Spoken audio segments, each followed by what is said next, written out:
হজরত জাবির রাদিয়াল্লাহু তাআলা আনহু থেকে বর্ণিত, তিনি বলেন, রাসূলুল্লাহ সাল্লাল্লাহু আলাইহি ওয়াসাল্লাম বলেছেন, তোমরা আমার নিকটে এই মর্মে বাইয়াত গ্রহণ করো যে উদাম্মততায় ও অলসতায় তোমার তোমরা আমার হুকুম শুনবে ও মানবে, সচ্ছলতা ও অসচ্ছলতা সর্বদা আল্লাহর পথে ব্যয় করবে, সৎ কাজের আদেশ দিবে ও অসৎ কাজ থেকে নিষেধ করবে, সর্বদা আল্লাহর পক্ষে কথা বলবে, কোনো নিন্দুকের নিন্দাকে পরোয়া করবে না।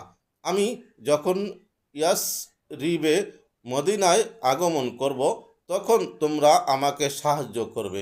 তোমরা যেভাবে তোমাদের নিজেদের সন্তানদের ও স্ত্রীদের নিরাপত্তা দাও, সেভাবে আমাকেও নিরাপত্তা দিবে, আর বিনিময়ে তোমাদের জন্য থাকবে জান্নাত। হাদিস মুসান্নাদু আহমদ, হাদিস সং 14,496। এটি হাদিসের অংশ।